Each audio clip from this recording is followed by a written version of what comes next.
তো গাইস কেমন আছো তোমরা সবাই? আশা করি সবাই খুব খুব ভালো আছো। আর নবনীতাস ব্লগে তোমাদের সবাইকে ওয়েলকাম জানিয়ে আমার ভিডিওটি শুরু করছি। তো দেখো এখন আমি গামলাতে দুধ নিয়ে নিয়েছি আর দুধটা খুব ভালো করে নাড়ছি।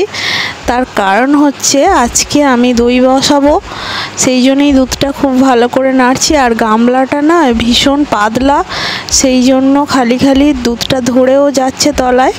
আর এখন আমি দুধের মধ্যে দিয়ে দিচ্ছি দেখো এলাচ, কটা এলাচ আমি দুধের মধ্যে ফেলে দিচ্ছি। তো দেখতেই পাচ্ছ। তো এরপরে আমি ভালো করে ওটা নাড়বো আবার। তো এতটা দুধ থেকে নিশ্চয়ই তোমরা ভাবছো যে এতটা দুধে কি করব। তো কাল জামাই ষষ্ঠী, সেই জন্য আজকে আমি দই বানাবো বাড়িতে। তো ভিডিওটা কন্টিনিউ দেখতে থাকো, খুব ভালো করে এটা কিন্তু নাড়তে হবে। তো এরপরে আমি আস্তে আস্তে এতে দিয়ে দেব দুধ। হাঁড়িতে জল গরম বসিয়ে দিয়েছি। আর এখন আমি আমুল দুধ কিছুটা গুলে নেব। তো গুলে ওইটা ওর মধ্যে, এই যে গামলাতে যে দুধটা আছে ওর মধ্যে আমি ঢেলে দেব। তো খুব ভালো করে ওটা মিক্স করতে হবে।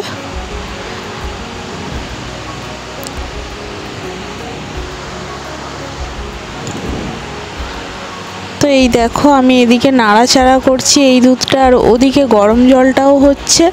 তো আস্তে আস্তে নাবিয়ে নেব এবারে। তো নাবিয়ে নিয়ে আবার আমি আস্তে আস্তে দিয়ে গ্যাসের মধ্যে বসিয়ে দিচ্ছি ওই দুধটা।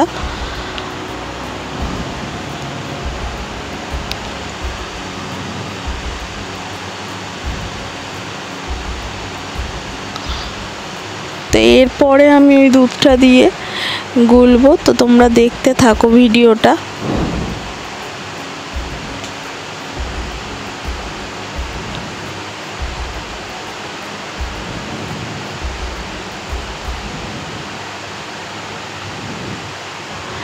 আমার ওদিকে আছে 2 লিটার দুধ, আর এদিকে দিয়ে দিলাম আমি 200 গ্রামের মতন 250 জলে দুধ।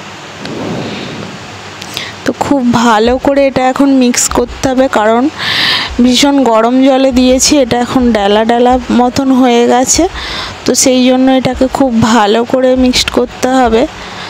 তো ভালো করে মিক্সড না করে ওই দুধের মধ্যে কিন্তু চাপানো যাবে না।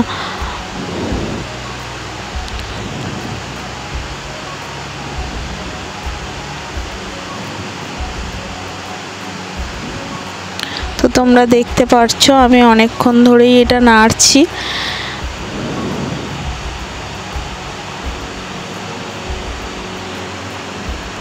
তো এই দই বসানোটা রাত্রিরেই বসাচ্ছি আমি, তার কারণ হচ্ছে সব বাচ্চারা ঘুমিয়ে পড়ার পরেই আমি বানাচ্ছি।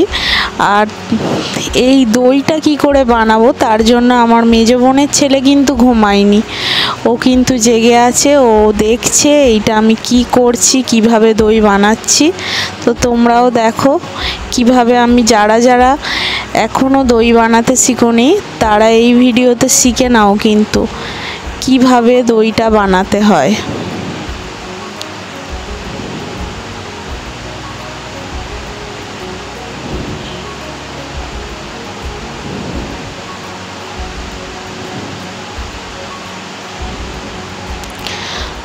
তো এবার খুব ভালো করে আমি নাড়ছি, তোমরা দেখতেই পাচ্ছ।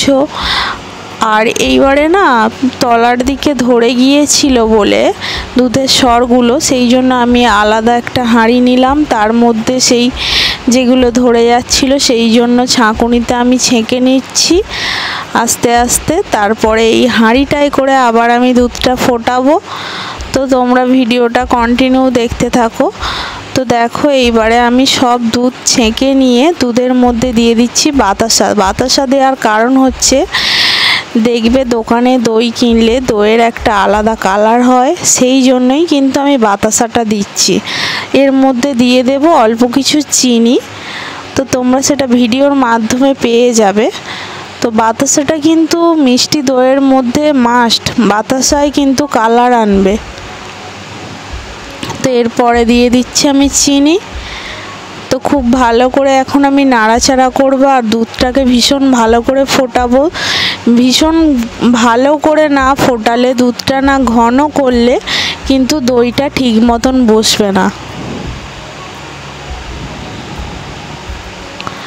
আমি আবারও বলছি, যারা যারা তোমরা এখনও দই বাড়িতে বানানো শিখোনি তারা আস্তে আস্তে শিখে নাও। আর এই দেখো আমার সঙ্গে আমার বোনের ছেলে শিখছে দই বানানো, ও নাড়ছে আমার সাথে। ও কিন্তু ঘুমোয়নি রাত্রিরে, সব বাচ্চারা ঘুমিয়ে পড়েছে, আমার ছেলে মেয়ে, ছোটো বোনের মেয়ে ঘুমিয়ে পড়েছে, ও কিন্তু জেগে আছে। তার কারণ দইটাও বসানা দেখবে।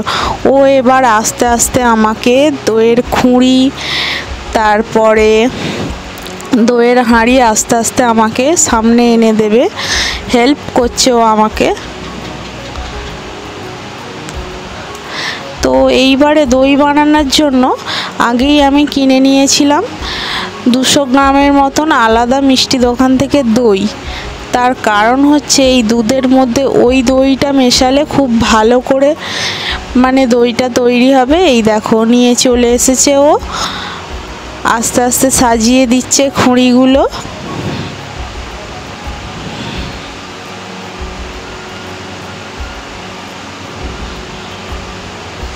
তো দুধটা যতটাই গরম করেছিলাম ততটাই ভাবে কিন্তু আবার ঠান্ডা করতে হবে, এইটা কিন্তু মাথায় রাখবে তোমরা। দুধ ঠান্ডা হলেই কিন্তু যে দইটা আমি কিনে এনেছিলাম তবেই কিন্তু ঢালবো। এই দেখো অনেক দেরি হচ্ছিল বলে আমি আবার গামলিতে জল নিয়ে নিলাম, জলের মধ্যে হাঁড়িটা বসিয়ে দিলাম। তো এই দেখো প্রায় আমার দুধ ঠান্ডা হয়ে গেছে, তো সেই জন্যই আমি দিয়ে দিচ্ছি এই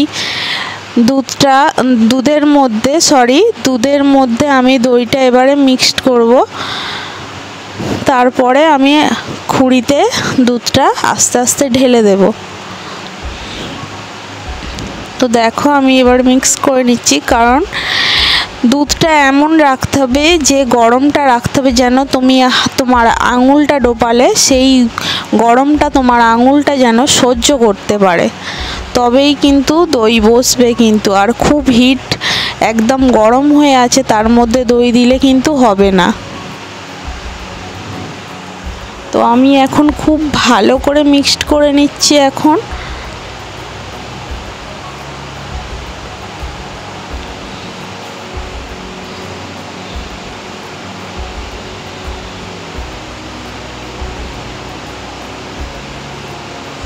তো আস্তে আস্তে এই দেখো আমি দইয়ের হাঁড়িতে কিছুটা দুধ ঢেলে দিলাম। আর এবারে আস্তে আস্তে এইভাবে দেখো, এইভাবে ঠিক হচ্ছে না হাঁড়িতে, আমি তারপরে ডাবুটা নিলাম, ডাবু করে করে দিচ্ছি আমি খুঁড়িতে।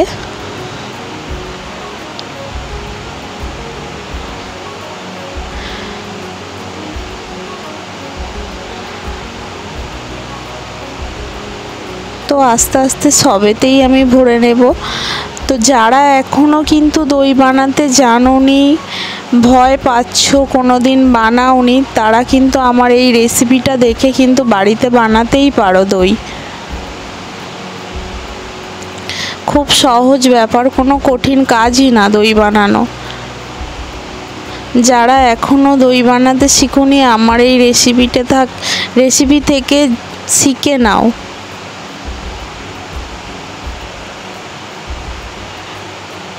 তো এরপরে আস্তে আস্তে আমি থালায় এই খুঁড়িগুলোকে বসিয়ে দেব। আর কিভাবে দইটা বসাতে হয়, তার জন্য কি করতে হয় সেগুলোই প্রস্তুতি নিচ্ছি। তো তোমরা ভিডিওটা দেখতে থাকো।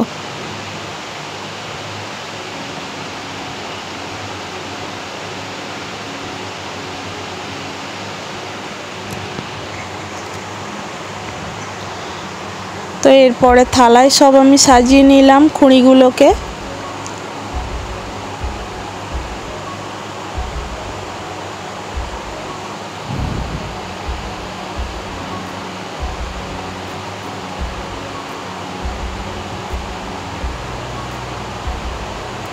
তো এই দেখো আমি নিচে আগে কিন্তু একটা গায়ের চাদর দিয়েছি, তার মধ্যে ভাঁড় বসিয়েছি। কোনো মতেই কিন্তু নিচে তোমরা একদম খালি জায়গায় দই বসাবে না, নিচে কোনো মোটা জিনিস দেবে, তার উপরে দেখো আমি আমার গায়ের চাদরটা ঢেকে দিচ্ছি। এরপরে এর উপরে দিয়ে দিয়েছি আমি ব্ল্যাঙ্কেট চাপা। তো এটা আমি তার পরের দিনে দইটা হয়েছে কিনা সেইটা দেখার জন্য আবার পরের দিনে এলাম তোমাদের সাথে সকালে। তো তার আগে সবাইকেই জানাই গুড মর্নিং। তো এইবারে হচ্ছে ভয়ানক জিনিস, যেটা আমি বানাতে গিয়ে হয়তো হসপিটালে ভর্তি হতে হতো। তো তোমরা ভিডিওটা এখানে খুব ভালো করে মন দিয়ে দেখো কি ভয়ানক জিনিস আমার সাথে হচ্ছিল। তো এবারে চাদরটা তুলছি, তোমরা একটু ভালোভাবে দেখো, দেখো আমার হাতের কাছে দেখো কি মারাত্মক জিনিসটা আমার গায়ে উঠে পড়েছিল যদি না আমার মেয়ে চেঁচাতো। দেখো দেখো চাদরের মধ্যে আছে, তো আমার গায়ে উঠে পড়েছিল। আমার মেয়ে যদি না চেঁচাতো আমাকে আজকে হসপিটালে ভর্তি হতে হতো। জামাই ষষ্ঠীর জন্য দই বানাতে গিয়ে কী সর্বনাশ আমার হয়ে যাচ্ছিল। তো তখনও কিন্তু আমার কাপড়ের মধ্যে ছিল, দেখো আমি ছটপট করছি, তো বিছেটা আমার কাপড়ের মধ্যে ছিল। আস্তে আস্তে ওকে মারা হচ্ছে। তো এইবারে ওকে বাইরে নিয়ে যাওয়া হবে। কি মারাত্মক ঘটনা ঘটতো আমার সাথে, তোমরাই দেখতে পেলে ভিডিওতে। তো ভীষণ একটা ভয়ানক ব্যাপার। তো আস্তে আস্তে ওকে বাইরে নিয়ে যাচ্ছে। তো বাইরে নিয়ে গিয়ে জিনিসটা দেখো যে কত বড় জিনিসটা ছিল। তো আস্তে আস্তে দেখো বাইরে নিয়ে যাচ্ছে তোমাদের দাদাভাই। তো কি মারাত্মক হতো, এটা ষষ্ঠীর দিন সকালে এই জিনিসটা হয়েছে।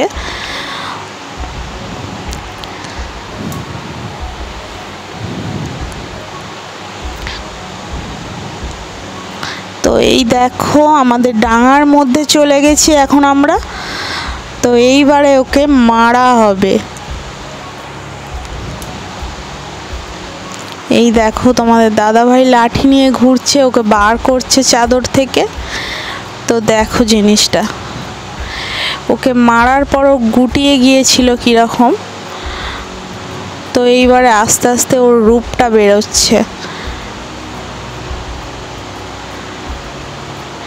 তো যখন ওই বিছেটাকে বার করা হলো তখন যেন আমার রূপটা মিডিয়ার মতন হয়ে গিয়েছিল, যে তোরা সবাই আগে ক্যামেরা কর, তোরা ক্যামেরা কর, ঠিক আছে। কারণ আমি ব্লগ বানাচ্ছিলাম দইয়ের। তো যদি না আমি ভিডিও করতাম তাহলে এই জিনিসটা যে ওর মধ্যে ছিল কখনোই জানতে পারতাম না। তো দেখো এইবারে আমি আবার ওটাকে মেরে টেরে এসে আবার দই খুলতে চলে এসেছি। তো একটা খুঁড়ি আমার উল্টে গেছে, তার কারণ হচ্ছে সকালে আমার ছেলে একবার এর ওপরে উঠে পড়েছিল, জানে না যে ওখানে দই বসানো ছিল। তো আমার দই বসানোটা দেখো কেমন লাগছে দেখো। তো এই দেখো পুরো বসে গেছে, তোমরা দেখতেই পেলে। তো বন্ধুরা আমার ভিডিওটি যদি ভালো লেগে থাকে লাইক কমেন্ট শেয়ার করবেন। তো টাটা আজকের মতন।